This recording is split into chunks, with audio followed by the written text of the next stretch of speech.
तुळजापूरच्या जळकोट परिसरात वादळी वाऱ्यासह गारांचा पाऊस झालेला आहे। तुळजापुरातील जळकोट, नळदुर्ग तसंच वोर्टी, मुरटा या भागामध्ये पावसानं जोरदार बॅटिंग केलेली आहे। अचानक आलेल्या या गारांच्या पावसामुळे जनजीवन विस्कळीत झालेलं आहे। तसंच गारांच्या पावसाचा बागायतदार शेतकऱ्यांना मोठा फटका बसण्याची शक्यता आहे।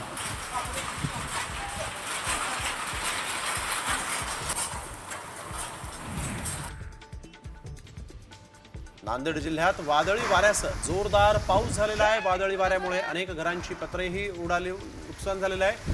अर्धापूर तालुक्यातील आंबेगाव मध्ये जोरदार अवकाळी पाऊस झालेला आहे, तर अनेक ठिकाणी शेती पिकांचं मोठ्या प्रमाणात नुकसान होण्याची शक्यता आहे।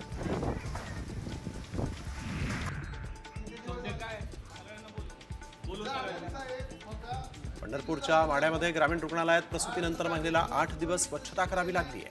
या घटनेची माहिती मिळताच शिवसेनेचे शंभू साठे हे आक्रमक झाले।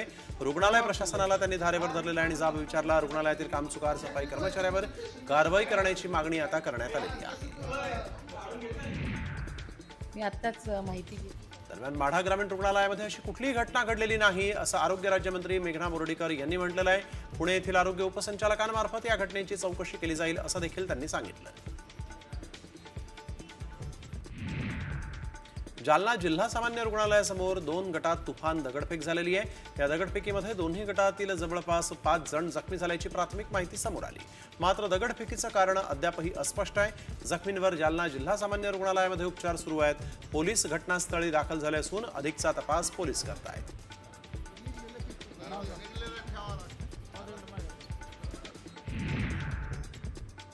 पुण्यात प्रवासी आणि पीएमपी वाहकामध्ये हाणामारी झाली। पीएमपीच्या मागच्या दारानं उतरण्यास तरुणाला विरोध केल्यामुळे प्रवासी आणि वाहकाच्या मध्ये हाणामारी झालेली आहे। या हाणामारीचा व्हिडिओ व्हायरल झाला। पुण्यातील हडपसरच्या मुंढवा रस्त्यावर ही घटना घडली। प्रवासी आणि वाहकामध्ये बाचाबाचीमधून तुंबळ हाणामारी झालेली आहे।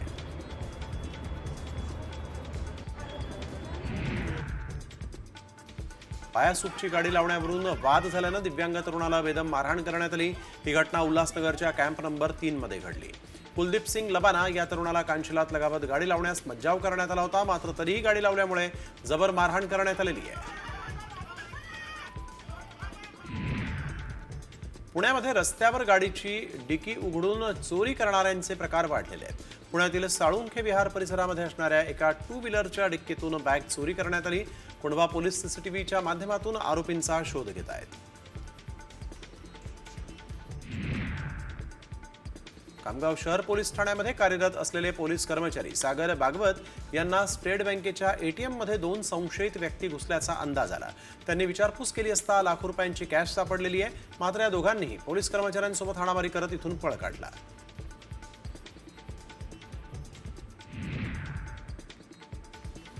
जळगावात नळाला दूषित पाणी येत असल्यामुळे नागरिकांना त्रास सहन करावा लागतोय। पालिकेकडे या प्रकरणी तक्रार करून देखील दुर्लक्ष केल्याचा आरोप नागरिकांनी केला। या पाण्याला वास येत असल्यामुळे पोटाचे अनेक आजार होत आहेत। पालिकेने लवकरात लवकर नियोजन करून नागरिकांना होणारी गैरसोय दूर करावी अशी मागणी आता नागरिकांनी केलेली आहे। कराड तालुक्यातील कृष्णा काठावर 19 गावातील सांडपाणी कृष्णा नदीत मिसळत आहे। प्रत्येक गावात वेगवेगळी अशी 52 ठिकाणं आहेत। त्यातील सुमारे 5,0376 लिटर पाण्यावर प्रक्रिया केली जाते।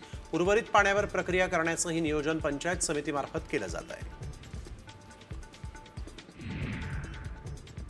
जुन्नर नगर परिषदेकडून नागरिकांना दुर्गंधीयुक्त पाणी पुरवठा केला जातोय। दूषित पाण्यामुळे नागरिकांच्या आरोग्याचा प्रश्न गंभीर बनला आहे। एकीकडे पाणी टंचाईचं संकट असताना नगर परिषदेकडून अशुद्ध पाण्याचा पुरवठा होत असल्यानं नागरिकांकडून संताप व्यक्त होतोय।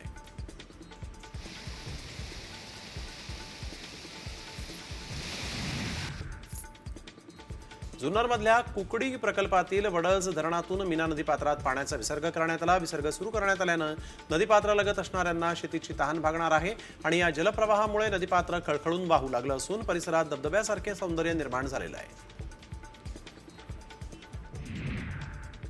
जालन्यातील मठ पिंपळ गावात सफरचंद बागेवर उन्हाच्या तीव्रतेमुळे शेतकऱ्यांवर कुऱ्हाड चालवण्याची वेळ आली आहे। 4 वर्षांपूर्वी सफरचंदाची बाग फुलवून यशस्वी प्रयोग करण्यात आला होता, मात्र यावर्षी उन्हाच्या तीव्रतेमुळे सफरचंदाची फुलं जी आहेत ती झाडावरच सुकून सफरचंद देखील गळून पडले। त्यामुळे लावलेला खर्चही वसूल होत नसल्यानं शेतकरी आता चिंतेत आहे।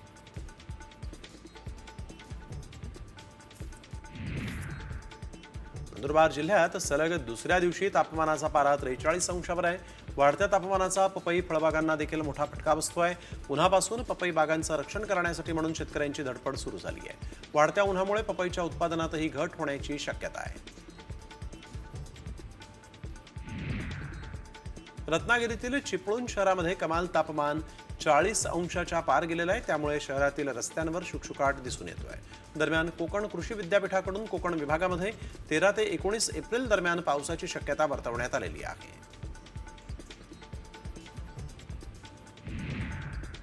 पुण्यात गॅस दरवाढ विरोधात ठाकरे गटाच्या कार्यकर्त्यांनी चूल पेटवा आंदोलन केलंय. त्यांनी रस्त्यावरच चूल पेटवून त्यावर पोळ्या भाकऱ्या केल्या, तर काहींनी डोक्यावर सिलेंडरच उचलले होते आणि गॅस दरवाढीचा तीव्र शब्दात निषेध करण्यात आला.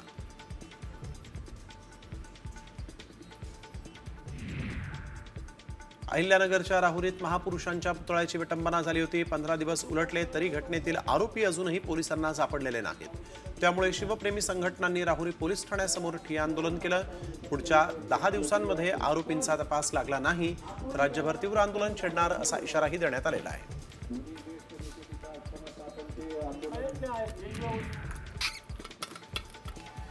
कृषी मंत्री माणिकराव कोकाटेंनी शेतकऱ्यांच्या कर्जमाफीबाबत केलेल्या वक्तव्यावरून ठाकरे गट आक्रमक झालाय. कोकाटेंच्या विरोधात निषेधाचे बॅनर आणि घोषणाबाजी करत राजीनाम्याची मागणी करण्यात आलेली आहे. कृषी मंत्र्यांच्या दौऱ्यात काळे झेंडे दाखवल्यामुळे कार्यकर्त्यांना ताब्यात घेतलं होतं.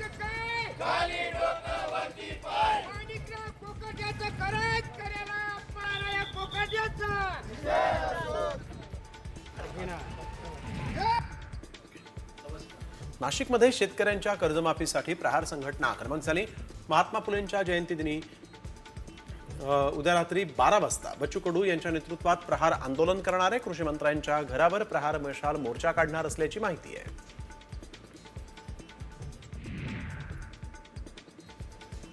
बौद्धगया येथील महाबोधी बुद्ध विहार हे बौद्धांच्या ताब्यात देण्यात यावं, 1949चा कायदा रद्द करण्यात यावा यासह इतर मागण्यांसाठी विविध सामाजिक संघटनांच्या वतीनं जेल भरो आंदोलन करण्यात आलं. शेकडो भीम अनुयायांनी बुलढाण्यातील डॉक्टर बाबासाहेब आंबेडकरांच्या पुतळ्यापासून ते जिल्हाधिकारी कार्यालयापर्यंत मोर्चा काढला आहे.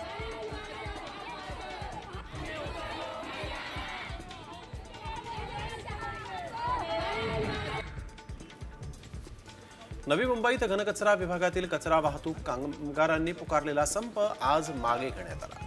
नवीन कचरा वाहनावरील कामगार कमी करू नयेत, लहान वाहनांवर 2 कामगार कार्यरत ठेवावेत या यावेळेस मागण्या त्यांनी केल्या होत्या. कामगार नेते रवींद्र सावंत आणि कंपनी व्यवस्थापनासोबतच्या चर्चेनंतर कामगारांनी आंदोलन मागे घेतलेलं आहे.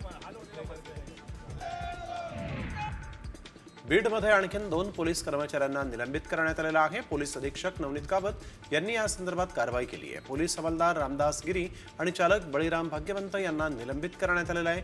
परवानगी न घेता गुजरातला जाणं या दोघांना महागात पडलं. सिंधुदुर्गचे जिल्हाधिकारी अनिल पाटील यांच्या उपस्थितीत सागरी तळ स्वच्छता अभियान राबवण्यात आलं. समुद्राच्या जैवविविधतेला घातक ठरणाऱ्या 360 किलो अविघटनशील सागरी कचऱ्याची साफसफाई करण्यात आली. घातक ठरणारी जाळी, प्लास्टिकच्या बाटल्या समुद्र तळातून स्कुबा डायव्हरच्या माध्यमातून बाहेर काढत समुद्र स्वच्छता मोहीम राबवण्यात आली.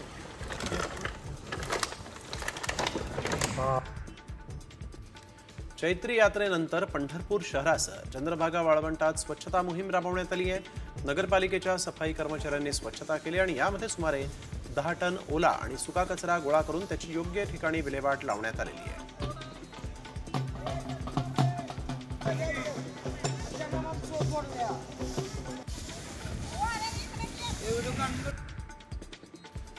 बदलापूरकरांची लवकरच दुर्गंधीतून आता सुटका होणार आहे. कारण बदलापूर नगरपालिकेनं चिकन तसंच माशांच्या वेस्टेजपासून कंपोस्ट खताची निर्मिती करणारा प्रकल्प उभारलेला आहे. जे चिकन व्यावसायिक वेस्टेज जमा करण्यासाठी पालिकेला सहकार्य करणार नाहीत त्यांच्यावर कारवाई केली जाईल असा इशारा पालिकेच्या मुख्याधिकाऱ्यांनी दिलेला आहे.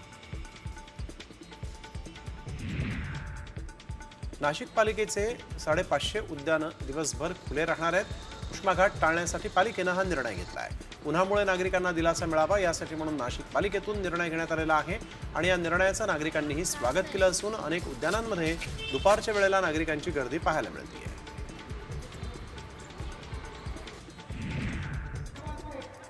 उपमुख्यमंत्री एकनाथ शिंदेंच्या हस्ते सांगोल्यामध्ये आंबेडकर स्मारकाचे यावेळेस काम करण्यात आलेलं आहे. नगरविकास विभागानं या स्मारकासाठी 2 कोटींचा निधी दिलेला आहे। माजी आमदार शहाजीबापू पाटलांनी यासाठी पुढाकार घेतला होता।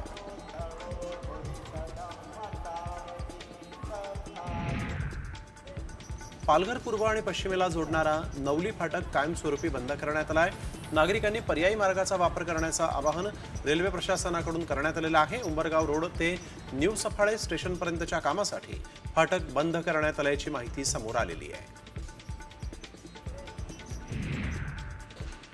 बदलापुरात पंतप्रधान आवास योजनेतील स्वस्त घरं 8 लाख रुपयांच्या ऐवजी 20 लाख रुपयांना मिळणार आहेत। प्रकल्पाला उशीर करणाऱ्या ठेकेदाराला शासनानं 3 वेळा मुदतवाढ दिल्यामुळे प्रकल्पाची किंमत 255 कोटींवरून 434 कोटी इतकी झाली। त्यामुळेच गरिबांसाठीच्या घरांसाठी आता दामदुप्पट किंमत मोजावी लागणार आहे।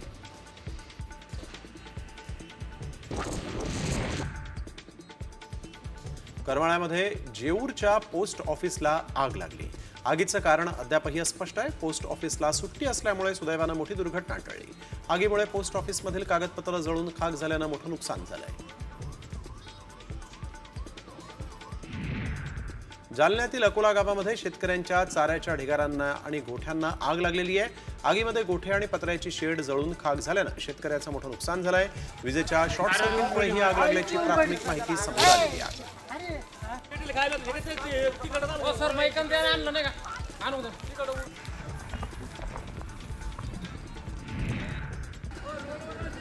सोलापुरातील पाकणीमध्ये एक इथेनॉलनं भरलेला तर 2 रिकाम्या टँकरला भीषण आग लागली। आगीमध्ये 2 जण किरकोळ जखमी झालेले आहेत। या आगीमध्ये 3ही टँकरचं लाख रुपयांचं नुकसान झालं। जखमींवर रुग्णालयामध्ये उपचार सुरू आहेत। आग विझवण्यासाठी 10 ते 15 अग्निशमन दलाच्या गाड्या दाखल झालेल्या आहेत।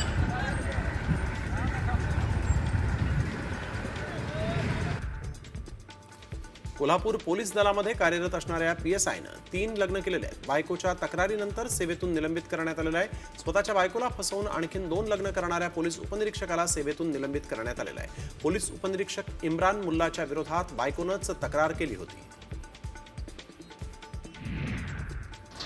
अंबरनाथच्या जावसई महेंद्रनगरमध्ये अनधिकृत बांधकामांवर पालिकेनं बुलडोझर चालवलेला आहे। यावेळेस 5 गाळे, 7 घरं आणि 25 फाउंडेशनं जी आहेत ती जमीनदोस्त करण्यात आलेली आहेत। मात्र या भागात अजूनही शेकडो अनधिकृत बांधकामं कायम असून त्यांच्यावर कारवाई कधी होणार असा प्रश्न आता स्थानिकांनी विचारला आहे।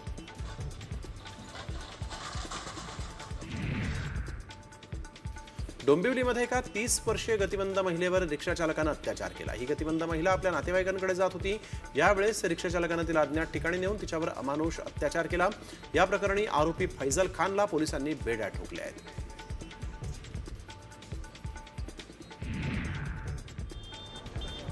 अकोल्यामध्ये राष्ट्रीय महामार्गावर पंजाबराव देशमुख कृषी विद्यापीठालगतच्या रस्त्यावर एका कारचा अपघात झाला आणि यावेळेस गाडी भिंत तोडून थेट विद्यापीठाच्या आवारात घुसली। दरम्यान अपघातामध्ये 3 ते 4 जण जखमी झालेले आहेत। त्यांच्यावर शासकीय रुग्णालयामध्ये उपचार सुरू आहेत।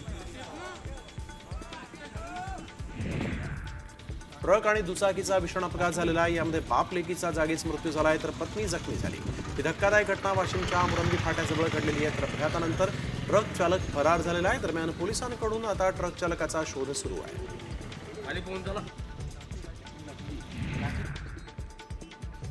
चारित्र्याच्या संशयावरून पत्नीची निर्घुण हत्या करत पतीनं गळफास घेतल्याची घटना वाशिमच्या मंगरुळपीर इथं समोर आलेली आहे। गौतमवर असं पतीचं नाव आहे। चारित्र्याच्या संशयावरून गौतम आणि त्याची पत्नी ज्योती यांच्यामध्ये वारंवार भांडणं होत होती आणि यातूनच गौतमनं कोयत्यानं वार करत आपल्या पत्नीची निर्घुण हत्या केली आहे। भिवंडीमध्ये बुलेट ट्रेनसाठी खोदकाम केलेल्या खड्ड्यामध्ये पडून 12 वर्षीय मुलाचा दुर्दैवी अंत झाला। कोपरगावच्या हद्दीत खड्ड्यात पाणी साचलेलं असताना मुलाचा इथं बुडून मृत्यू झालेला आहे। कंत्राटदाराच्या दुर्लक्षामुळे मुलाचा मृत्यू झाल्याचा आरोप आता स्थानिक खासदार सुरेश म्हात्रेंनी केलाय। देवव्रत पांडे असं या मृत मुलाचं नाव आहे।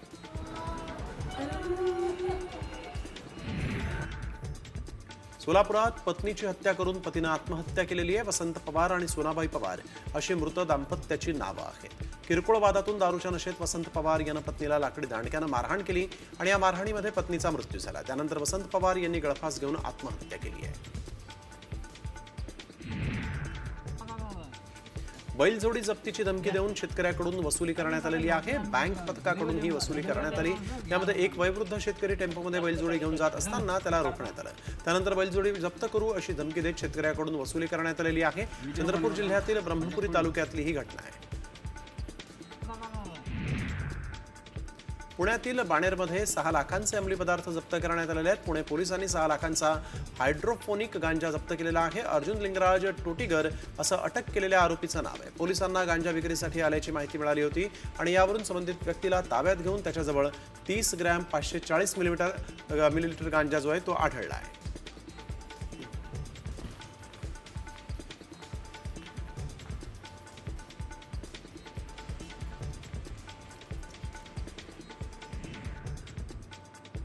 तुळजापूरमध्ये ड्रग्ज प्रकरणातील मुख्य सूत्रधार संगीता गोळेला मुंबईतून बेड्या ठोकण्यात आलेल्या आहेत. तपासामध्ये संगीता गोळेची संपत्ती पाहून पोलीसही चक्रावले आहेत. आरोपी संगीताची राज्यभरात अनेक ठिकाणी प्रॉपर्टी आहे आणि यामध्ये मुंबई आणि लोणावळ्यामध्ये करोडो रुपयांची मालमत्ता आहे. तर तिच्या बँक खात्यामध्ये तब्बल 5 कोटी रुपये असल्याचंही समोर आलं आहे. ड्रग्ज प्रकरणात आरोपी असलेल्या पुजाऱ्यांवर आता कडक कारवाई केली जाणार आहे आणि या पुजाऱ्यांना मंदिरामध्ये कायमस्वरूपी प्रवेश बंदीची कारवाई केली जाणार आहे. तुळजाभवानी मंदिर संस्थानानं हा निर्णय घेतलेला आहे. ड्रग्ज तस्करी प्रकरणामध्ये 11 पुजाऱ्यांची नावं समोर आलेली आहेत. धाराशिवमध्ये शाळकरी मुलांचा खुलेआम नशा करतानाचा एक व्हिडिओ समोर आला. या व्हिडिओमध्ये भर बाजारात 2 शाळकरी मुलं नशा करताना दिसत आहेत.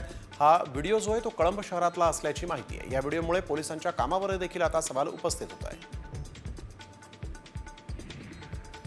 लातूरमध्ये एमडी ड्रग्सचं कनेक्शन उघड झालेलं आहे. लातूरच्या चाकूर तालुक्यातील रोहिना गावामध्ये एमडी ड्रग्स बनवणारी फॅक्टरी उद्ध्वस्त करण्यात आली. केंद्रीय महसूल गुप्तचर यंत्रणेच्या DRI अधिकाऱ्यांनी छापा टाकत ही कारवाई उद्ध्वस्त केली.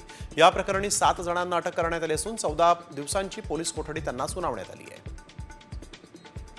मुंबईतून अमरावतीमध्ये ड्रग्सची तस्करी करणाऱ्या 3घांना अमरावती पोलिसांनी बेड्या ठोकलेल्या आहेत. त्यांच्याकडून 30 ग्रॅम MD ट्रकसह 3 मोबाईल असा 8 लाखांचा मुद्देमाल जप्त करण्यात आलेला आहे. अटक करण्यात आलेली 3ही आरोपी जे आहेत ते बडनेरा शहरातले आहेत. मुंबईवरील दहशतवादी हल्ल्याचा मास्टरमाइंड तहव्वूर राणाला अमेरिकेतून दिल्लीत आणण्यात आलेलं आहे. NIAचं पथक राणाला घेऊन दिल्लीमध्ये दाखल झालं आणि त्यानंतर NIA त्याची कस्टडी घेईल. मुंबईमध्ये त्याला आर्थर रोड जेलमध्ये कसाबच्या कोठडीत डांबणार असल्याचंही सांगण्यात आलं आहे. तहव्वूर राणाला भारतात आणण्यावरून राऊतांनी भाजपवर निशाणा साधलेला आहे. तहव्वूर राणाला भारतात आणण्याचं भाजप फेस्टिवल करत आहे अशी टीकाच राऊत यांनी केली. काँग्रेस नेते विजय वडेट्टीवारांनी मंगेशकर कुटुंबावर वादग्रस्त विधान केलं. मंगेशकर कुटुंब लुटारूंची टोळी आहे. त्यांनी दान केल्याचं कधी कुणी पाहिलंय का? केवळ गाणं चांगलं म्हटलं म्हणून त्यांचा उदो झाला असं विधान वडेट्टीवार यांनी केलं आहे. पुण्यातील मंगेशकर हॉस्पिटलमधील तनिषा भिसे कुटुंबाला शिंदेंनी केलेली मदत नाकारलेली आहे. एकनाथ शिंदेंकडून भिसे कुटुंबाला 5 लाखांची मदत देण्यात आली होती. मात्र पैसे नको, हॉस्पिटलमधील चुकीच्या लोकांवर कारवाई करा अशी मागणी भिसे कुटुंबियांनी केलेली आहे. प्रशांत कोरटकरचा मुक्काम उद्या दुपारपर्यंत कोल्हापूर कळंबा कारागृहातच असणार आहे. आज शासकीय सुट्टी असल्यामुळे कोरटकरचा मुक्काम कारागृहात लांबलेला आहे. उद्या दुपारपर्यंत कागदपत्रांची पूर्तता झाल्यानंतर कोरटकर कारागृहातून बाहेर येणार आहे. कॉमेडियन कुणाल कामरा प्रकरणी उच्च न्यायालयानं महत्त्वाचं स्पष्टीकरण दिलं. उपमुख्यमंत्री एकनाथ शिंदेंबाबत केलेल्या विडंबनात्मक गाण्याची चित्रफित पुन्हा प्रसिद्ध करणाऱ्या किंवा इतरांना पाठवणाऱ्या कोणावरही सूडबुद्धीनं कारवाई केली जाऊ नये असं उच्च न्यायालयानं बुधवारी स्पष्ट केलं आहे.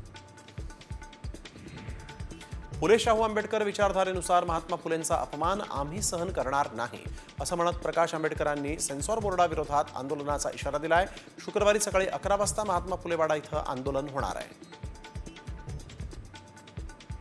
नाशिक महानगरपालिकेच्या हद्दीत असलेल्या तब्बल 250 रुग्णालयांचे फायर ऑडिटच झालेलं नाही. माहितीच्या अधिकारात ही माहिती समोर आलेली आहे आणि यानंतर नाशिक महानगरपालिका प्रशासन देखील खळबळून जागे झालं.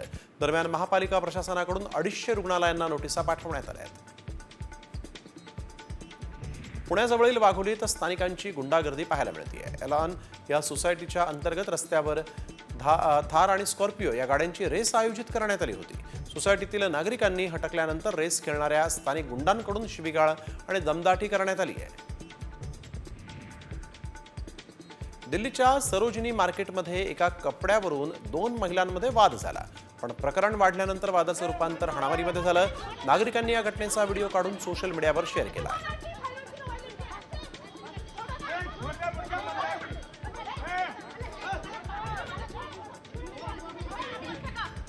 उत्तर प्रदेशच्या झाशीमधील SDM कोर्टामध्ये 2 वकिलांमध्येही राडा झाला. जामिनावरून वकिलांमध्ये वाद झाला आणि या वादाचं रूपांतर हाणामारीत झालं. दरम्यान या घटनेतील वकिलांवर पोलिसांनीच गुन्हा दाखल केला.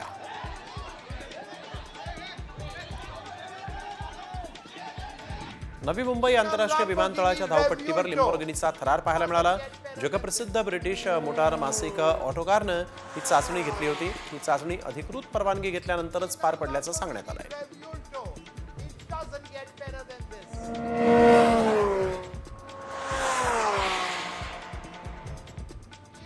कुलाबा वांद्रे सिप्स भुयारी मेट्रो 3 मार्गिकेतील स्थानकांची नावं आता मराठीतही झळकणार आहेत। MMRC कडून आता मराठी फलक लावण्याचं काम सुरू आहे आणि त्यामुळे मेट्रो 3 ला मराठीचा द्वेष आहे का असा आरोप MMRC न आता मात्र फेटाळून लावला आहे।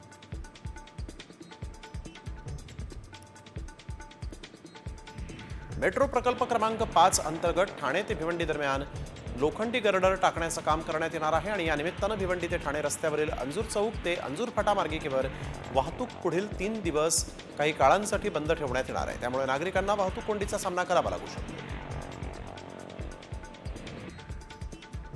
शुक्रवार आणि शनिवारी पश्चिम रेल्वेवर पुन्हा एकदा रात्रकालीन जम्बो मेगा ब्लॉक घेण्यात येणार आहे।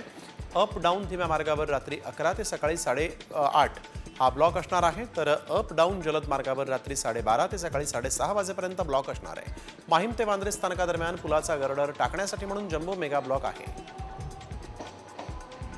नाशिक मुंबई रेल्वे प्रवास जलद होणार आहे। कसारा घाट ते मनमाड दरम्यान नवीन रेल्वे लाईन उभारली जाते। कसारा घाटातील चढ कमी होणार असल्यानं इंधनाची बचत होणार आहे। तसंच विना बंकर इंजिन रेल्वे धावणार असल्यानं तब्बल 1 तासांचा अवधी वाचेल। 4000 कोटींचा प्राथमिक आराखडा तयार झालेला आहे।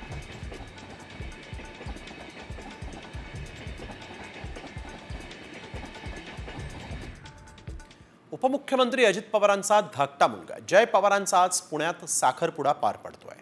सोशल मीडिया कंपनी सांभाळणारे प्रवीण पाटील यांची मुलगी ऋतुजा पाटील हिच्यासोबत हा साखरपुडा होतोय।